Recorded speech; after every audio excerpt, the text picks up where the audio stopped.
જય સ્વામિનારાયણ બધાને. કોણીય વેગમાનની ડિસ્કશન કરતા હતા અને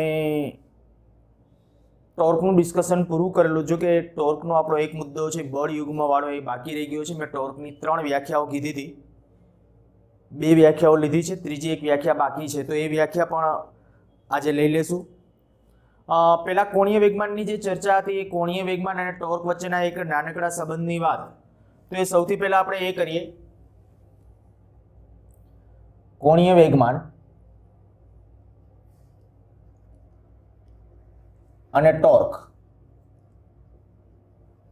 વચ્ચેનો સંબંધ.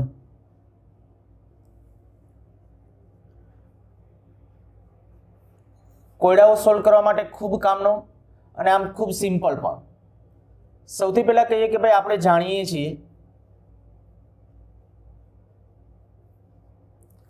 કે L સદિશ બરાબર R સદિશ ક્રોસ P સદિશ. મેં કોણીય વેગમાનની માત્ર વ્યાખ્યા લખી છે.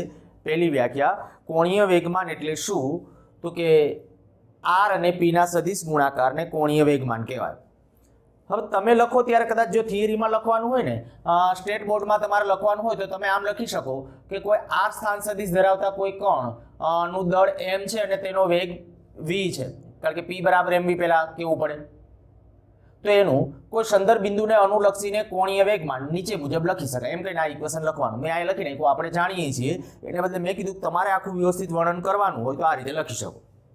ફરીથી એકવાર બોલું છું, કોઈ યામ પદ્ધતિને અનુલક્ષીને કોઈ R સ્થાન સદિશ ધરાવતા કણ પાસે રહેલું m દળનો કણ v જેટલા વેગથી ગતિ કરે છે, તો તે સંદર્ભ બિંદુને અનુલક્ષીને તે કણનું કોણીય વેગમાન નીચે મુજબ વ્યાખ્યાયિત કરાય. તો L બરાબર R ક્રોસ P. સમીકરણનું t ની સાપેક્ષ વિકલન લઈએ. સમીકરણનું t સાપેક્ષ વિકલન લેતા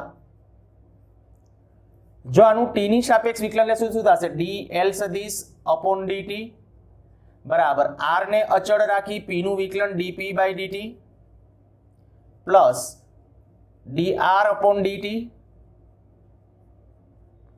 તમને યાદ છે મેં ટોર્ક વખતે આવું કર્યું હતું. ટોર્કનું જે સમીકરણ હતું એમાં પણ આપણે વિકલન કરેલું હતું સેમ. અને આ વિકલન કરો ત્યારે સદિશ ગુણાકારમાં એક ખાસ રૂલ્સ તમને આ કીધો હતો કે જે તે સ્થાને અચળ r આયા છે તો અહીંયા અચળ રાખો ને p નું વિકલન લખી નાખો. એવી રીતે હવે p ને અચળ રાખો તો એની જગ્યાએ આગળ પાછળ ટ્રાન્સફર ન કરવો, કારણ કે સદિશ ગુણાકાર છે. હવે આપણે આ જાણીએ છીએ કે અહીં dp બાય dt વેગમાનનો સમય સાથે થતો ફેરફાર. જો વેગમાનમાં સમય સાથે થતો ફેરફાર હોય તેને કહેવાય બળ, ન્યૂટન ગતિનો બીજો નિયમ. વળી dr બાય dt બરાબર v. તો સમીકરણ લખ્યા dl અપોન dt બરાબર r cross f plus v cross p, પરંતુ v ક્રોસ p બરાબર 0. કેમ 0? તો કે vp sin 0 જ થાય. v એટલે વેગ અને p એટલે વેગમાન. એક કણનો કણ હોય તો કણનું જેમનો વેગ હોય એમનું જ વેગમાન હોય. v અને p વચ્ચેનો કોણ 0, તો sin 0 એટલે આનું મૂલ્ય કેટલું થઈ જશે? 0. જો 0 થઈ જાય તો પરિણામ આવું આવ્યું dl બાય dt બરાબર r ક્રોસ f, અર્થાત કે આમ લખી શકો dl બાય dt બરાબર ટોર્ક ટો.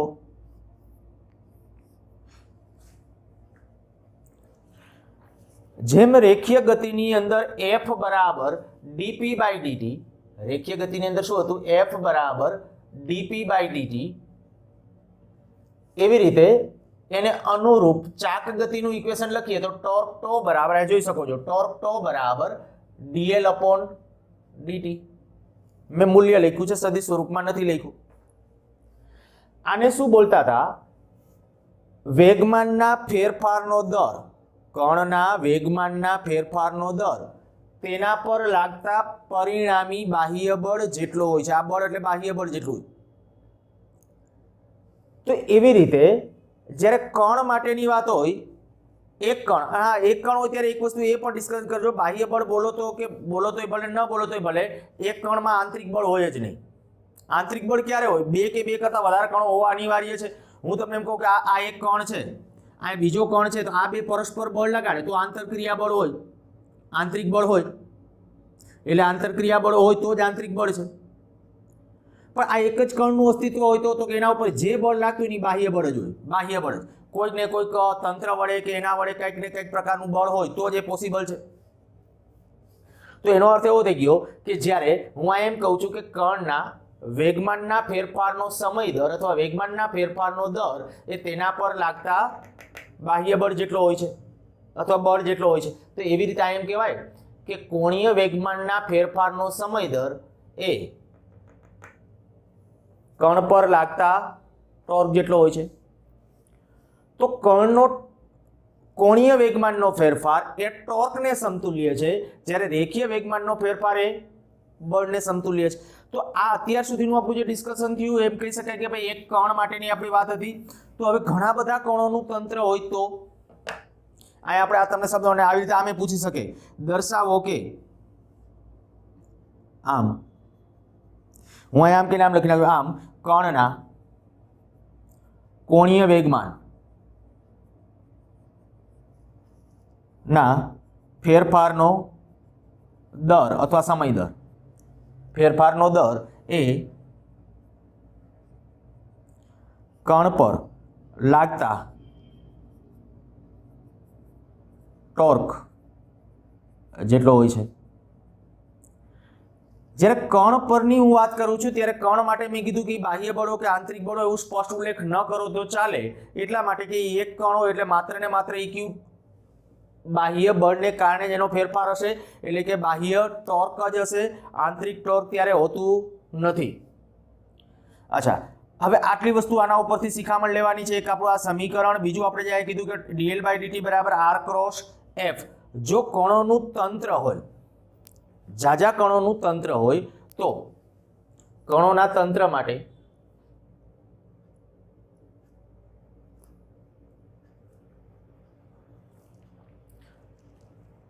કોણીય વેગમાન, આમ તો કોણીય વેગમાન અને ટોર્ક બરાબર એના આખો સંબંધ આવ્યા છે, તમે વ્યાખ્યાયિત કરી શકો. તો હું આટલું કહીશ, કણોના તંત્ર માટેનું ધારો કે n કણોનું તંત્ર છે.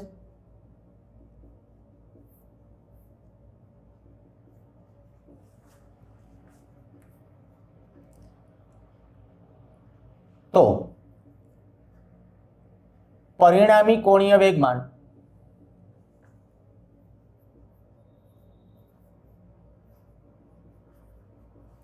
એ દરેક કણના સંદર્ભ બિંદુને અનુલક્ષીને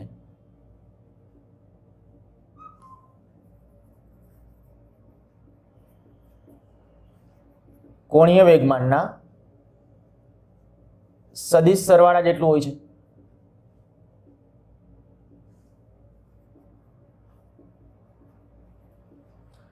n કણોનું તંત્ર આપણે ધારી લીધું છે અને n કણોના તંત્રની અંદર મેં કીધું કે ભાઈ પરિણામી કોણીય વેગમાન, જો તમારું પરિણામી કોણીય વેગમાન એને આપણે કેપિટલ L કહેશું. તો પરિણામી કોણીય વેગમાન કેપિટલ L બરાબર પહેલા કણનું કોણીય વેગમાન વત્તા બીજા કણનું કોણીય વેગમાન વત્તા ત્રીજા કણનું અને n માં કણનું કોણીય વેગમાન. આ રીતે લખી શકો. અર્થાત આને મારે આમ દર્શાવ્યું તો આમે લખી શકાય sigma L I is equal to 1 to n. કોઈને એમ થાય કે આમ નહીં, મારે જ્યારે આમ લખવું છે sigma I is equal to 1 to n. આ L ને બદલે સ્મોલ l બરાબર શું હતું? તો કે સ્મોલ l બરાબર આપણે લખ્યું તો r ક્રોસ p, તો ri ક્રોસ pi આ રીતે લખી શકો. તો આ થયું આપણા તંત્રનું કુલ વેગમાન. અને હા, આને બદલે આજે આપણે કોણીય વેગમાન L જે છે એને બદલે આ જે લખ્યું, હવે જો હું આવું કરું કે આનું t ની સાપેક્ષ વિકલન કરું, t સાપેક્ષ વિકલન લેતા તો શું આવશે? dl upon dt બરાબર d upon dt અને sigma I is equal to 1 to n li. દેખીતી વાત છે કે ભાઈ કોણીય વેગમાનનું જો સમયની સાપેક્ષ વિકલન કરો છો તો તમને શું મળી જવાનું છે? ટોર્ક. જો આટલાનું હું ટોટલ લખી નાખું તો મારે આમ લખી શકું છું sigma toe I is equal to 1 to n. તો આ થઈ ગયું આપણે કહી શકાય પરિણામી ટોર્ક. ટોર્ક ટો નેટ। પણ પાછું એ ધ્યાન રાખજો કે અહીંયા જે ટોર્ક, હવે કારણ કે કણોનું તંત્ર છે તો એમાં જે ટોર્ક ટો નેટ આવે એ બે ટોર્ક આવે, આંતરિક ટોર્ક એ આવે, બાહ્ય ટોર્ક એ આવે। પણ હું આખા તંત્રનું જ્યારે ડિસ્કશન કરું છું ત્યારે એ વખતે માત્ર ને માત્ર તમારે બાહ્ય ટોર્ક જ ધ્યાનમાં રાખવાનું હોય। તો જો હું હજી અહીંયા આમ લખું વધારે સારી રીતે તો આમ લખાય કે dl/dt બરાબર ટોર્ક ટો એક્સટર્નલ, ટોર્ક ટો એક્સટર્નલ પ્લસ ટોર્ક ટો ઇન્ટરનલ। શું કર્યું છે ખ્યાલ આવી ગયો છે? અહીંયા ટોર્ક ટો નેટ લખ્યું છે પણ કણોનું તંત્ર છે। દેખીતી વાત હતી કે જ્યારે ઝાઝા કણોનું તંત્ર છે, માની લો કે આવા ઘણા બધા કણોનું તંત્ર છે, અહીંયા કોઈ આપણી આ યામ પદ્ધતિ છે, આ એક કણ એનો સ્થાન સદિશ r1 કહું, બીજાનો r2 કહું, ત્રીજાનો r3 કહું, ચોથાનો r4 કહું, એટલે rn। આનું દાખલા તરીકે વેગમાન આમ છે, બીજાનું કોઈનું આમ છે, ત્રીજાનું આ બાજુ એ છે, ચોથાનું વળી આમ છે, જુદા જુદા વેગમાનો બધા ધરાવે છે। તો ત્યારે પ્રત્યેકે પ્રતીક ઉપર કંઈક બળ લાગતું હશે ને એને અનુરૂપ એનું ટોર્ક પણ વ્યાખ્યાયિત કરી શકાય, એને અનુરૂપ એનું ટોર્ક પણ વ્યાખ્યાયિત કરી શકો। તો હું એમ કહીશ કે ખરેખર આ જે પાસેના જે કણો છે ને, હવે તમે એમ કહી શકો કે આના ઉપર આવા આંતરિક બળો હશે, પરસ્પર બળો હશે, આના નાના વચ્ચે બળો હશે। તો કે આ જ્યારે કણોના આખા તંત્ર માટેની વાત કરતા હો ત્યારે એવા આંતરિક બળોના મૂલ્યો સમાન અને દિશા પરસ્પર વિરુદ્ધ થાય એટલે આપણે કહી શકાય કે કણોના તંત્ર માટે ટો ઇન્ટરનલ, કણોના તંત્રમાં પ્રવર્તતા આંતરિક બળોના મૂલ્યો સમાન અને દિશા પરસ્પર વિરુદ્ધ હોય। આથી તેને લીધે ઉદ્ભવતું ટોર્ક ટો ઇન્ટરનલ બરાબર 0 થાય। આના બરાબર 0 થાય એટલે હવે ફાઇનલી મારે લખવું તો આમ લખી શકું dl/dt બરાબર ટોર્ક ટો એક્સટર્નલ। આમ જોવા જાવ તો એક કણ માટે મેં જે ટોર્ક વ્યાખ્યાયિત કર્યું હતું ને એ જ છે, પણ આની અંદર તમારે ઉલ્લેખ કરવાની જરૂર, એક કણ માટે એવી ઉલ્લેખ કરવાની જરૂર ન હોય કે આ ટોર્ક છે એ એક્સટર્નલ છે કે બાહ્ય છે, કારણ કે ઓલરેડી બાહ્ય જ છે। એક કણની અંદર છે આંતરિક ટોર્ક હોતું નથી, કારણ કે આંતરિક બળો જ ન હોય એટલે આંતરિક ટોર્ક ન હોય। તો આ એક કણ માટે એવો ઉલ્લેખ નહોતા કરતા, પણ કણોનું તંત્ર હોય તો કણોના તંત્રનું કુલ કોણીય વેગમાનનો જે ફેરફારનો સમય દર હોય એ કેના જેટલો હોય તો ટોર્ક એક્સટર્નલ એના જેટલો હોય। તો આ એક ડિસ્કશન પણ આપણે ટેક્સ્ટબુકની અંદર એક મુદ્દા તરીકે અલગથી આપણને આપેલું છે। તો કણોના તંત્ર માટેનું કોણીય વેગમાન સમજાવો, આવી થિયરી કદાચ આપણે જરૂર પડે તો આટલું આમ વર્ણન લખો એટલે આમ ચાલે, બરાબર। એના કરતાં વધારે સારી આપણે સ્ટેટ બોર્ડ માટે એના માટેની એક સારી થિયરી ગણવી હોય તો એક આ ગણી શકો છો। સારું, ચાલો તો અહીંયા આપણા માટેની આ જે ડિસ્કશન થયું dl/dt બરાબર ટોર્ક ટો એક્સટર્નલ, આ કણોના તંત્ર માટે આ પૂછી નાખું છું। આગળ વધી એક જે ટોર્ક રિલેટેડ આપણી થિયરી રહી ગઈ છે એને ક્વેશ્ચનના સંદર્ભમાં લઈ લઉં છું। બળ યુગ્મ એટલે શું?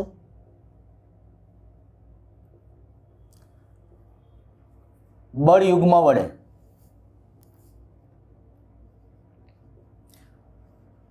ઉદ્ભવતા ટોર્કનું સૂત્ર મેળવો।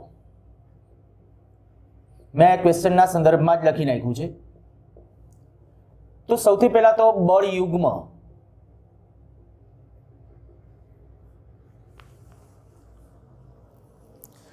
બે સમાન મૂલ્યના બળો હોય, મૂલ્યો સમાન દિશા વિરુદ્ધ, એક રેખસ્થ ન હોય, બે સમાન મૂલ્યના પરસ્પર વિરુદ્ધ દિશાના બળો એક રેખસ્થ ન હોય,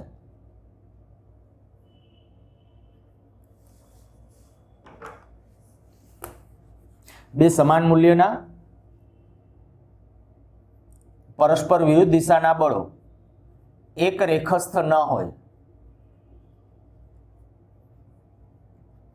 તો તેવા બળો ને બળયુગ્મ કહે છે.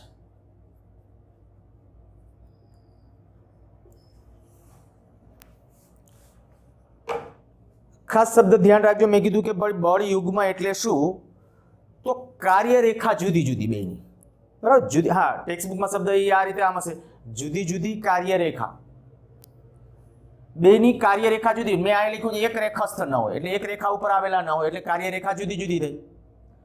તો જુદી જુદી કાર્યરેખા ધરાવતા સમાન મૂલ્યના અને પરસ્પર વિરુદ્ધ દિશાના બળો એટલે બળયુગ્મ. ફરીથી બોલું છું, જુદી જુદી કાર્યરેખા ધરાવતા સમાન મૂલ્યના અને વિરુદ્ધ દિશાના બળો એટલે એને કહેવાય બળયુગ્મ. આયા આપણે દાખલા તરીકે આપણે એમ કહીએ કે આ સળિયો છે, માની લો,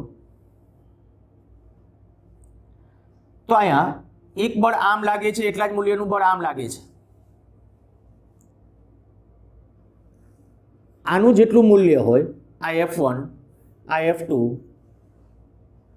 જો F1 બરાબર F2 છે, વળી F1 અને F2 ની દિશા પરસ્પર વિરુદ્ધ છે, તો કે આ વળી આની કાર્યરેખા જો આમ થાય, આની કાર્યરેખા આમ થાય,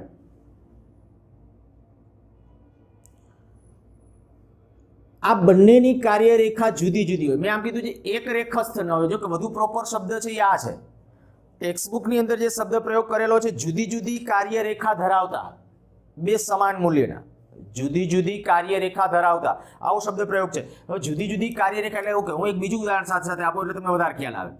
માની લો કે આવી રીતે આમ છે, જુઓ જોઈએ, આના ઉપર હું એમ કહું કે એક બળ આમ લાગે છે, બીજું બળ છે એ માની લો કે આમ લાગે છે. શું આને બળયુગ્મ કહેવાય? F1 આ F2 આ બળયુગ્મ નથી.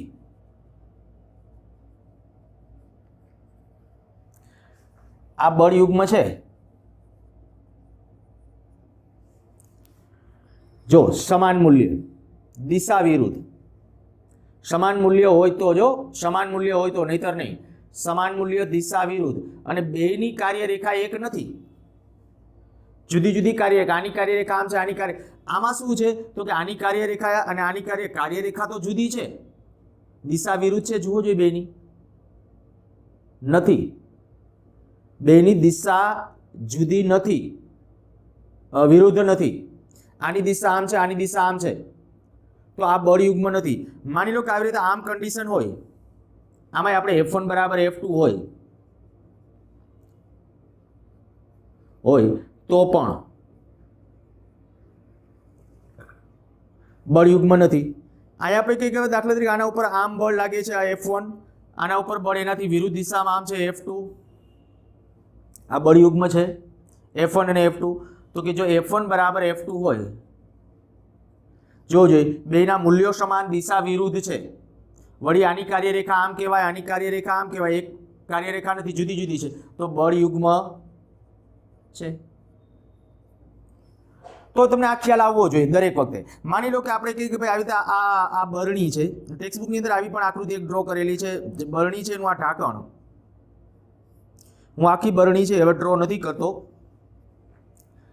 આને જ્યારે તમારે ખોલવી છે, આ બરણીને ખોલવી છે, ત્યારે તમે શું કરશો? બળ કેવી રીતે લગાડશો? આને મારે આપણે કંઈક ખોલવી છે આ બરણીને, તો આપણે બરણીને ખોલવા માટે આમ એન્ટી ક્લોકવાઇઝ બળ લગાડીએ. હવે એન્ટી ક્લોકવાઇઝ બળ ભલે ઘણા બધા કદાચ બળો હશે, ચારે તરફ આપણે આંગળા વડે આમ કહીને આંગળાને આમ ભીડ આપી અને એની મદદથી આમ કંઈક સ્પર્શીય બળ લગાડશું, ઢાંકણાને સ્પર્શક સ્વરૂપે બળ લાગશે.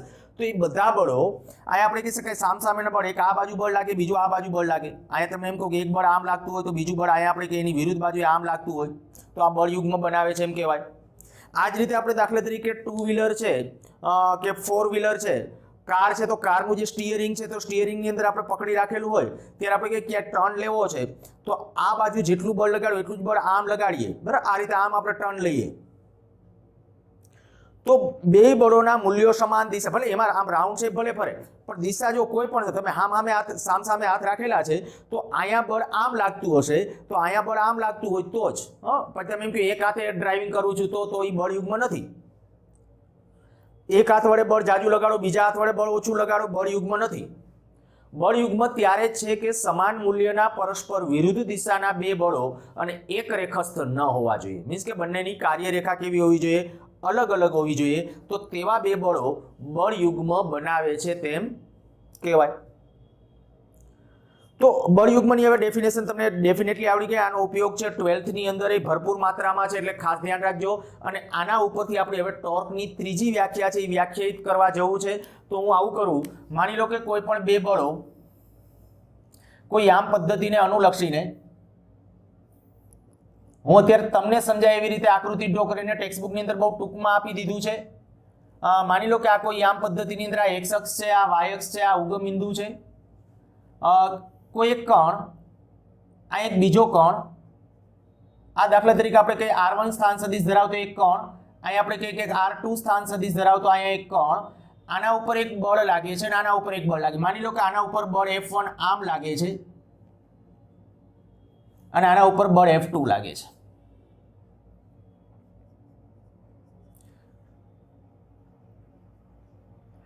આ બંને બળ યુગ્મ કહેવાય, કારણ કે સમાન મૂલ્યના અને પરસ્પર વિરુદ્ધ દિશાના બળો હોય. અહીં હું અહીંયા લખી નાખું, અહીં F1 બરાબર F2 છે. વળી બંનેની દિશા પરસ્પર વિરુદ્ધ છે. આથી આવા બળો બળયુગ્મ રચે. સમજૂતી માટે સ્ટેટમેન્ટ લખ્યું છે, પણ એક ધ્યાન રાખજો, બંનેની કાર્યરેખા જુદી જુદી હોવી જ જોઈએ. કાર્યરેખા એક હોય તો ન ચાલે. હું તમને એમ કહું કે આયા દાખલા તરીકે અહીંયા ઉદાહરણમાં આપણે વાત કરતા હતા, આ સળીઓ છે. માની લો કે આ બાજુ એક બળ F1 લાગે છે, આ બાજુ એક બીજું બળ F2 લાગે છે. જુઓ જો આમાં શું લોચો થાય છે. અહીંયા આપણે કહીએ કે F1 બરાબર F2 હોય, F1 બરાબર F2 હોય તો પણ બળયુગ્મ નથી. કેમ? તો કે આ બે બળોના મૂલ્યો સરખા થયા, દિશા વિરુદ્ધ છે, પણ કાર્યરેખા જો એક થઈ ગઈ. આની કાર્યરેખા જે થઈ એ જ કાર્યરેખા આની થઈ. તો જ્યારે કાર્યરેખા એક થઈ જાય ત્યારે તમે એ ધ્યાન રાખજો કે ભાઈ કાર્યરેખા એક થઈ જતી હશે તો એવા કિસ્સાની અંદર પણ એ બળયુગ્મ નથી. એટલે અહીંયા આપણે કહી શકાય કે બંનેની કાર્યરેખા જુદી જુદી છે. આની કાર્યરેખા આમ છે, આની કાર્યરેખા આ તરફ છે. અચ્છા, હવે માની લો કે આ જે એક એંગલ હું ધારી લઉં R1 નો દાખલા તરીકે F1 સાથેનો એંગલ છે ને થીટા છે. આ એક એંગલ મેં ધારી લીધો છે. હવે આ સદિશ જો વ્યાખ્યાયિત કરવો છે આપણે, હું આ દિશાનો સદિશ વ્યાખ્યાયિત કરું છું.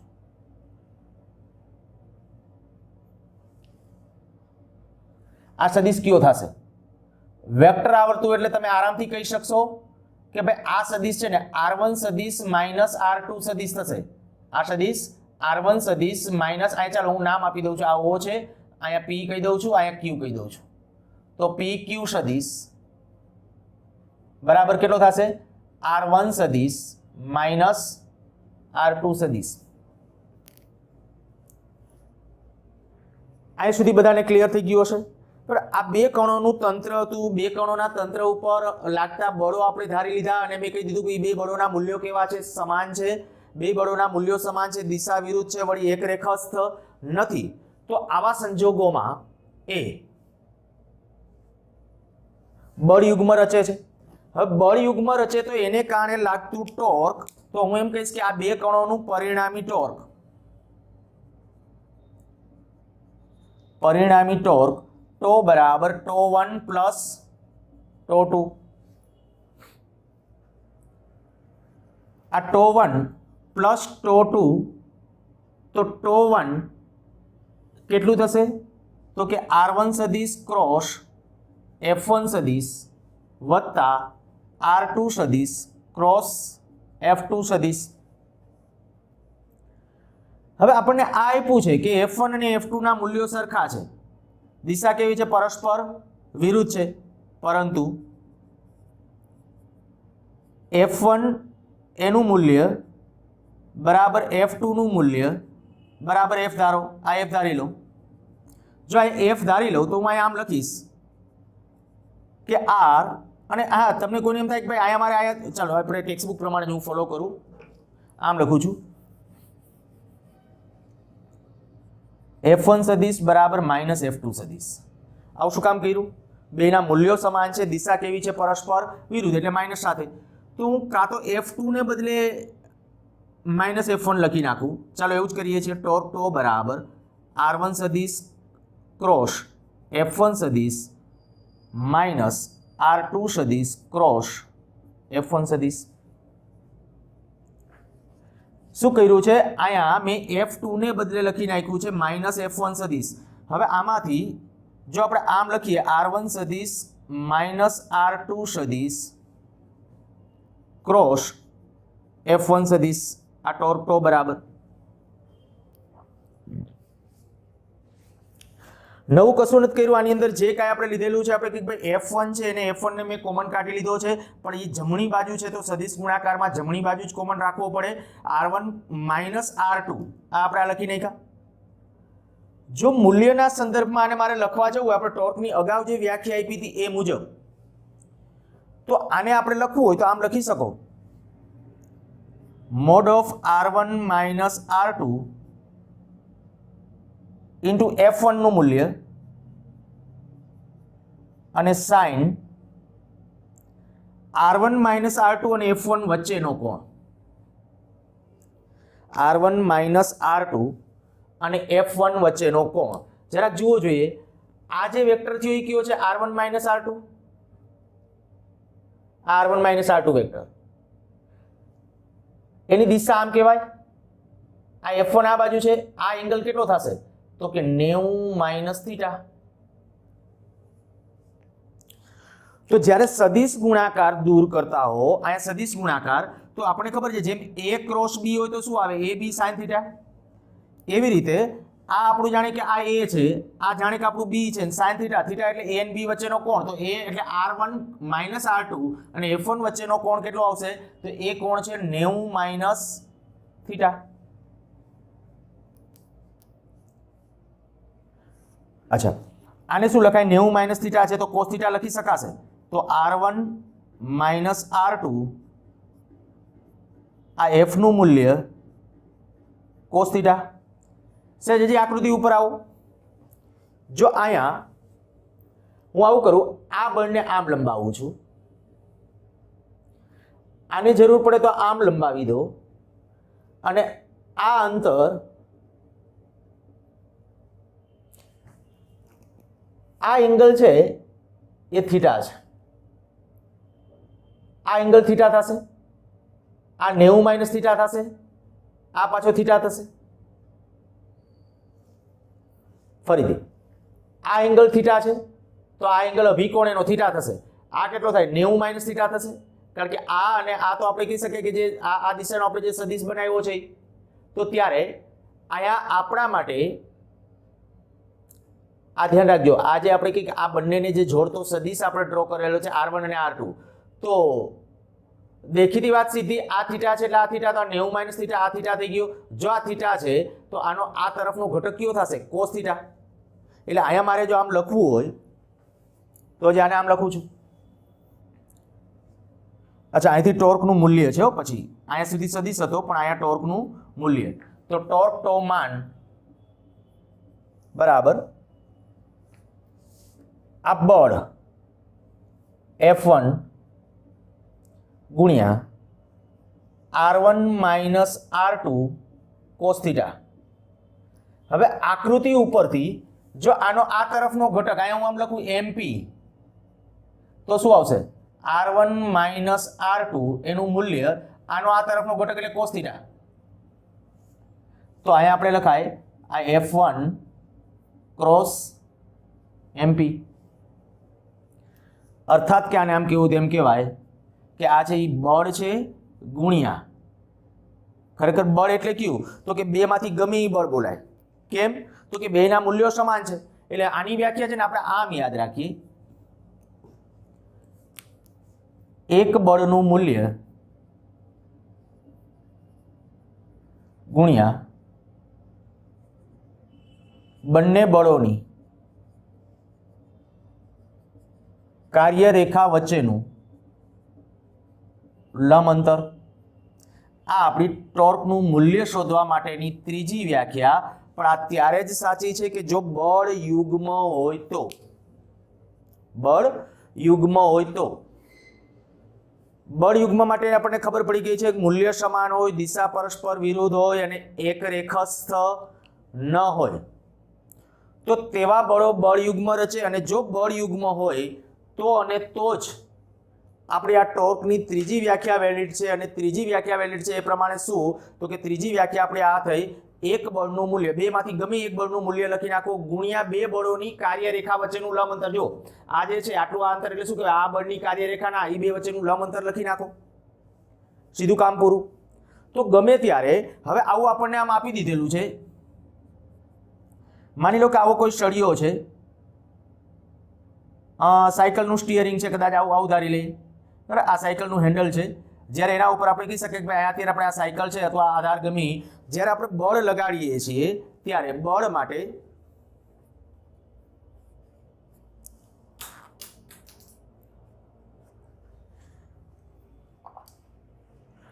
જો હું તમને એમ કહું કે આ બાજુ દાખલા તરીકે આપણે સ્ટીયરિંગ આ બાજુ આમ ખેંચીએ છીએ ને આમ ધક્કો મારીએ છીએ.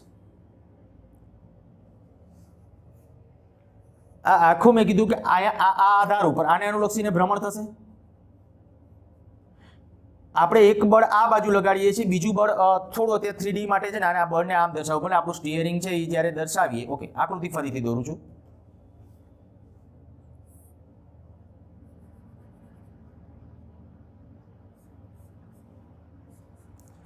આ માની લો કે આપણી કંઈક વીઆઈપી સાયકલ છે. જ્યારે તમારે ટર્ન લેવાનો છે ત્યારે જો બે બાજુ તમે સમાન મૂલ્યના વ્યવસ્થિત બળો લગાડો છો, માની લો કે ભાઈ આપણે એક બળ છે આના ઉપર હું આ તરફની દિશામાં લગાડું છું, આના ઉપર બળ આમ લગાડું છું, તો આનું રોટેશન થશે આ અક્ષને અનુલક્ષીને, કંઈક ચોક્કસ કોણીય ઝડપે આમ ભ્રમણ થશે. દાખલા તરીકે તમે એમ કે ભાઈ આ સ્ટીયરિંગની લેન્થ આપી દઈએ, સ્ટીયરિંગની લેન્થ તમને કહી દીધી છે 20 સેન્ટીમીટર, 30 રાખીએ, આ 30 સેન્ટીમીટર છે. અહીંયા જે બળ લાગે છે આપણે કીધું કે ભાઈ આ 10 ન્યૂટન, અહીંયા પણ 10 ન્યૂટન. તો આ ભ્રમણાક્ષને અનુલક્ષીને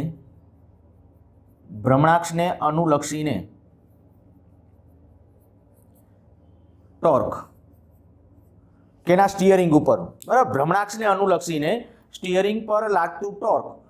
તો જો ભ્રમણાક્ષને અનુલક્ષીને ટોર્કનું મૂલ્ય આપણે નક્કી કરવું છે તો સીધું જ અહીંયા આપણે કહી શકીએ બળ યુગ્મ છે, તો કે હા જેટલું બળ આમ છે એટલું બળ આમ છે, બેની દિશા વિરુદ્ધ છે, બળ યુગ્મ છે, સમાન મૂલ્યના બળો છે, પરસ્પર વિરુદ્ધ દિશાના છે, તો કે હા. અને એક રેખસ્થ નથી, તો એક રેખસ્થ નથી એટલે બળ યુગ્મ રચે છે, બરાબર. એક રેખસ્થ નથી એટલે બળ યુગ્મ રચે છે.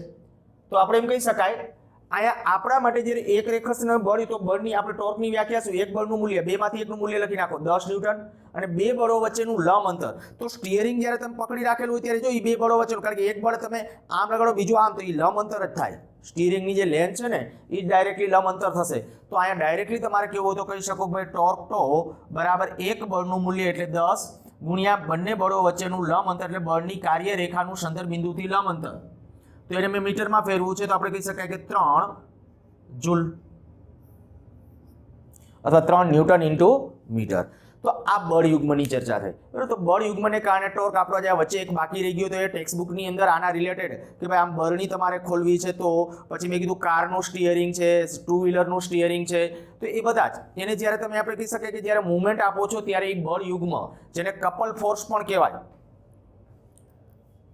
તો એવા સંજોગોની અંદર આપણે આ ટોર્કની ત્રીજી વ્યાખ્યા, ત્રણે વ્યાખ્યાઓ હવે પછી આવનારા દિવસોમાં આપણે 12th પૂરું કરીએ ત્યાં સુધીમાં જ્યારે જરૂર પડશે ત્યારે હું તમને આમ જ પૂછતો હોઈશ કે ભાઈ ટોર્કની પહેલી વ્યાખ્યા શું હતી. તો ટોર્કની પહેલી વ્યાખ્યા કઈ હતી, ટોર્ક ટો બરાબર આર ક્રોસ એફ. ટોર્કની પહેલી વ્યાખ્યા શું કીધી, ટોર્ક ટો બરાબર આર ક્રોસ પી, આર ક્રોસ એફ, કોણીય વેગમાન નહીં, આર ક્રોસ એફ.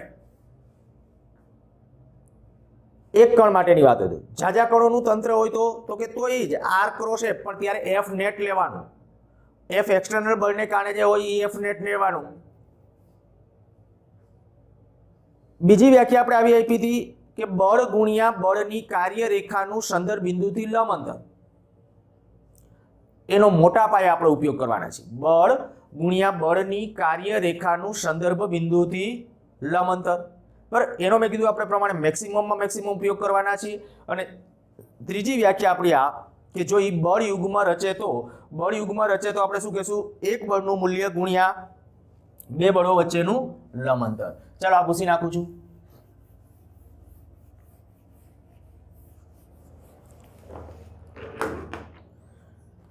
ચાલો ટેક્સ્ટ બુકના ઉદાહરણો એક બે જોઈ લઈએ. ઉદાહરણ આપણે જે કર્યા હતા એ પહેલા 1 થી 3 સુધીના લગભગ થઈ ગયા હતા. પહેલું, બીજું ને ત્રીજું ઓકે થઈ ગયું છે. ચોથું ઉદાહરણ છે એ તમને સદિશ ગુણાકાર વાળું છે અને થઈ જાય એવું છે. અને કદાચ તમને ડાયરેક્ટલી મેં આપ્યું હતું પણ ખરા કે બે સદિશોનો અદિશ અને સદિશ ગુણાકાર શોધો. તો અદિશ એટલે ડોટ, ગુણાકાર એ ડોટ બી અને એ ક્રોસ બી શોધો હોય તો નિશ્ચાયક એટલે તમારાથી થાય. પછી ઉદાહરણ નંબર 5, એમાં ટોર્ક શોધવાનું છે ને એ મેં તમને આપી દીધું કે આર આપ્યો છે અને એફ આપ્યો છે તો ટોર્ક મળી જાય. અચ્છા, છઠ્ઠો, દર્શાવો કે કોઈ એક બિંદુની સાપેક્ષ અચળ વેગથી ગતિ કરતા એક કણનું કોણીય વેગમાન સમગ્ર ગતિ દરમિયાન અચળ રહે છે. દર્શાવો કે કોઈ એક બિંદુની સાપેક્ષ અચળ વેગથી ગતિ કરતા કોઈ કણનું કોણીય વેગમાન સમગ્ર ગતિ દરમિયાન અચળ રહે છે. ધારી લો કે કોઈ એક કણ અચળ વેગ કીધું છે. વેગ અચળ એટલે મૂલ્ય અને દિશા અચળ રહેવી જોઈએ. કોઈ એક કણ આવી રીતે આમ ગતિ કરે છે. એમ દળ ધરાવતો કણ વી વેગથી ગતિ કરે છે. તો કોઈ એક બિંદુને અનુલક્ષીને, દાખલા તરીકે હું એમ કહું કે આ ઓ બિંદુ છે, આને અનુલક્ષીને આનો સ્થાન સદિશ આર છે. હવે કોઈ પણ વખતે હું તમને એમ કહું કે આ દાખલા તરીકે અહીંયા પહોંચે ક્યાંક, વેગ એના જ છે, જેટલો વેગ છે એના જ, દળ એના જ છે, તો આપણે કહી શકાય કે ભાઈ અહીંયા જ્યારે એનો સ્થાન સદિશ તો બદલાઈ ગયો હશે. તો અહીંયા જેટલું કોણીય વેગમાન હોય એટલું જ કોણીય વેગમાન અહીંયા હોય ને એવું આપણે સાબિત કરવાનું કીધું છે. તો કે કાંઈ લાંબી પીંજણમાં ન પડો ને, બહુ સરળતાથી એમનેમ તમને ખબર પડે. હું એમ કહું કે આપણે જેટલી કોણીય વેગમાનની તમને વ્યાખ્યા આવડતી હોય એટલે કામ પૂરું. આકૃતિમાં દર્શાવ્યા પ્રમાણે પહેલા તો આ કહી દઉં કે આકૃતિમાં દર્શાવ્યા મુજબ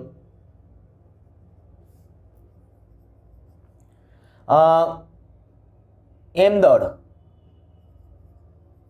અને વી જેટલો અચળ વેગ ધરાવતો કણ ઓની સાપેક્ષ આર સ્થાન સદિશ ધરાવતા બિંદુએ હોય ત્યારે ટોર્ક, એ ટોર્કને હું એમ કહું કે ભાઈ ટોર્ક ટો, તો ટોર્ક ટો એટલે કેટલું થશે? કેની સાપેક્ષ? આ ઓ બિંદુની સાપેક્ષ આ આર સ્થાન સદિશ ધરાવતા બિંદુને અનુલક્ષીને, એટલે હું અહીં લખું છું આર બિંદુની, આ આર સ્થાન સદિશ ધરાવતા બિંદુની સાપેક્ષ જો આ ટોર્ક તમારે લખવું છે તો કે ટોર્ક ટો એટલે બળ ગુણ્યા બળની કાર્યરેખાનું સંદર્ભ બિંદુથી લંબ અંતર, બળ ગુણ્યા બળની કોણીય વેગમાન. આ આપણું ટોર્ક નથી, કોણીય વેગમાન નક્કી કરવાનું છે હોય ત્યારે ટોર્ક, સોરી કોણીય વેગમાન, કોણીય વેગમાન એલ. ખરેખર એલ આપણે જ્યારે નક્કી કરવું છે ત્યારે વ્યાખ્યા શું? એલ નું જો મૂલ્ય જોઈએ છે તો વેગમાન ગુણ્યા વેગમાનની કાર્યરેખાનું સંદર્ભ બિંદુથી લંબ અંતર. તો વેગમાન કેટલું? તો કે વેગમાન p બરાબર mv. મૂલ્ય જ મારે લખવાનું છે. આ એલ નું મૂલ્ય ધ્યાન રાખજો, મૂલ્ય છે કા બ્રેકેટ માનાંકમાં કરો ને કા એમ નામ લખો. તો વેગમાન p, વેગમાનની કાર્યરેખાનું સંદર્ભ, આ વેગમાન છે, વેગમાનની દિશા છે, તો એની કાર્યરેખાનું સંદર્ભ બિંદુથી લંબ અંતર કેટલું થશે? આ લંબ અંતર થશે. માની લો કે આ એંગલ છે ને થીટા છે કોઈ એક ક્ષણે, બરાબર, આ એંગલ થીટા છે, તો દેખીતી વાત કે ભાઈ આર નો આ બાજુનો ઘટક આવશે. ભાઈ અહીંયા હું સીધું તમને એમ કહી શકું, અહીંયા હું એક નામ આપી દઉં છું OQ, તો આપણે કહી શકાય કે આ OQ આવશે p ગુણ્યા OQ આ કોણીય વેગમાન થઈ ગયું। ચાલો આ સમીકરણ નંબર 1। હવે આ કોણ જ્યારે r ડેશ સ્થાન સદિશ ધરાવતા બિંદુએ પહોંચે, આ કોણ r ડેશ સ્થાન સદિશ ધરાવતા બિંદુએ પહોંચે ત્યારે O ને અનુલક્ષીને કોણીય વેગમાન, જો O ને અનુલક્ષીને તમારે એટલે કે આ બિંદુને અનુલક્ષીને કોણીય વેગમાન નક્કી કરવું છે તો કોણીય વેગમાનની વ્યાખ્યા તો આને આ જ આવશે, વેગમાન ગુણ્યા વેગમાનની કાર્ય। તો આની કાર્યરેખા જે છે ઝડપ અચળ છે એમને, તો અહીંયા હું એમ કહીશ કે આ p બરાબર પાછું હજી mv લખીને આ છે, અહીંયા ઇક્વેશન તમારે આમ લખવું તો આમ લખી શકો છો mv ઇન્ટુ OQ। જો v અચળ છે અને કીધું તું વેગ અચળ છે તો અહીંયા પણ આપણે કહી શકીએ ઓને અનુલક્ષીને કોણીય વેગમાન કેટલું આવશે તો કે વેગમાન ગુણ્યા વેગમાનની કાર્યરેખાનું, તો આની કાર્યરેખા જુઓ જો અહીંથી જ આવશે તો એ OQ જ આવશે। પરિણામ આપણે કહી શકાય mv ઇન્ટુ OQ। તો આપણે કહી શકીએ કે ભાઈ આ સમીકરણ નંબર 2 1 અને 2 પરથી માગેલ પરિણામ સાબિત થાય છે।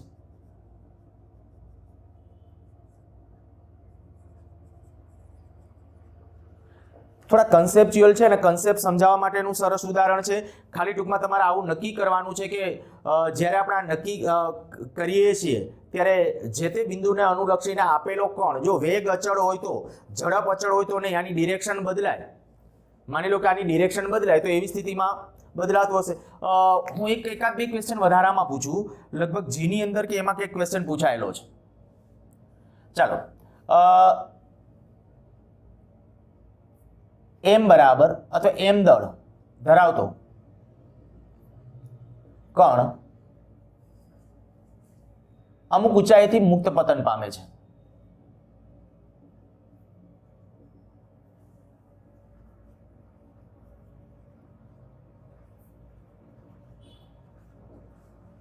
તો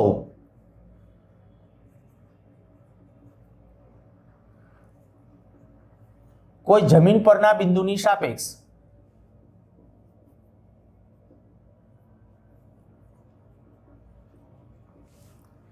આ પદાર્થ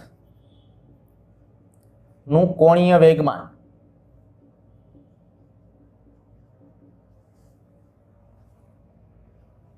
પેલું અથવા એ કહીએ સતત વધે, વિચારી લેજો આન્સર તમારી રીતે, પછી હું આન્સર આપું, સતત ઘટે, પહેલા વધે પછી ઘટે, ડી અચળ રહે। એક પદાર્થ છે એ મુક્ત પતન થાય છે, અહીંથી આ પદાર્થ માની લો કે આમ મુક્ત પતન પામતો આવે છે, એમ દળ v વેગ ધરાવતો કોણ, આ જમીન પરનું કોઈ બિંદુ, આ જમીન અને આ જમીન પરનું બિંદુ દાખલા તરીકે O અવલોકનકાર આ જગ્યાએ છે, તો આપણે આ અવલોકનકારની સાપેક્ષ આ O ની સાપેક્ષ આ મુક્ત પતન પામતો જે પદાર્થ છે એનું કોણીય વેગમાન નક્કી કરવું છે। તો હું અહીંયા લખું O ની સાપેક્ષ કોણીય વેગમાન,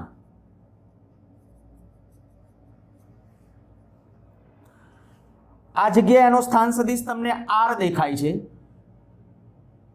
આયા પહોંચશે ત્યારે સ્થાન સદિશ બદલાશે,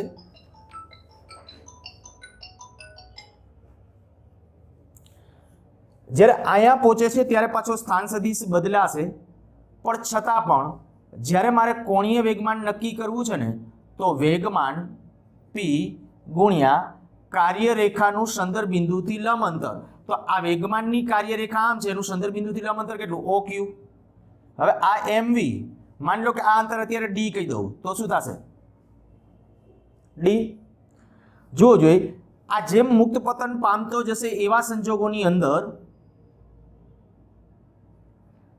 આમાંનું એક ટર્મિનોલોજી બદલાશે તો કે હા વેગ વધશે, અહીં સમય સાથે v વધે તેથી ટોર્ક કોણીય વેગમાન સતત વધે, બરાબર। આથી કોણીય વેગમાન છે એનું મૂલ્ય સતત વધતું જતું હશે। अच्छा, आमां साथे साथे हूँ टॉर्क पूछी नाखूं तो उपरोक्त क्वेश्चનમાં टॉर्क आने जमीन परना कोई बिंदुनी सापेक्ष पदार्थનું કોણીય વેગમાન અને ટોર્ક આ બે. તો હવે ટોર્ક માટે ડિસ્કશન કરો તો ઓને અનુલક્ષીને ટોર્ક. જો તમારે ઓને અનુલક્ષીને ટોર્ક નક્કી કરવું હોય તો ટોર્ક તો ઓ કહી દઉં તો શું આવશે? બળ ગુણ્યા બળ એટલે આના ઉપર કયું બળ લાગે છે? વજન બળ. બળ ગુણ્યા બળની કાર્યરેખાનું સંદર્ભ બિંદુથી લંબ અંતર તો ઓ ક્યુ. બળ કેટલું? mg. ઓ ક્યુ. ઓ ક્યુ એટલે d તો mg d. આ ટોર્ક તો ઓ થઈ જશે. જો જોઈએ આમાં કઈ સમય સાથે બદલાય છે? દળ એમ તો કે ન બદલાય. જી ગુરુત્વ પ્રવેગ નથી બદલાતો. ડી આ નાના અંતરો માટે, બહુ મોટા અંતરોથી મુક્ત પતન હોય તો જીના ફેરફારો થાય, પણ આપણે જે વાત કરીએ છીએ એની અંદર જી બદલાતો નથી. તો આપણે કહી શકીએ કે આ શું કહેવાય કે અહીં સમય સાથે આ બધું અચળ માટે ટોર્ક ટો, અહીં ટોર્ક ટો સમય સાથે અચળ રહેશે.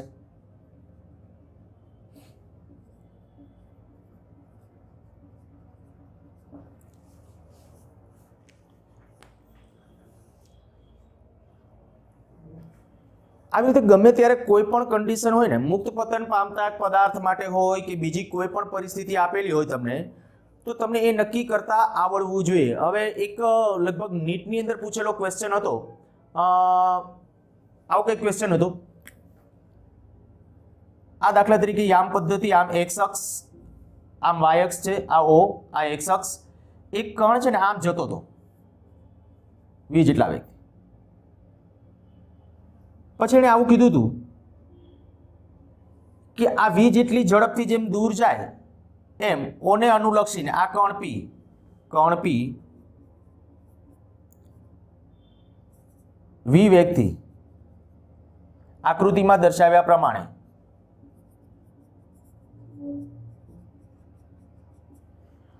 આમ વી જેટલા અચળ વેગથી, વી જેટલા અચળ વેગથી એટલે દિશા નથી બદલાતી, ટૂંકમાં વી જેટલા અચળ વેગથી આકૃતિમાં દર્શાવ્યા મુજબ ગતિ કરે છે, તો ઓને અનુલક્ષીને વેગમાન, કોણીય વેગમાન,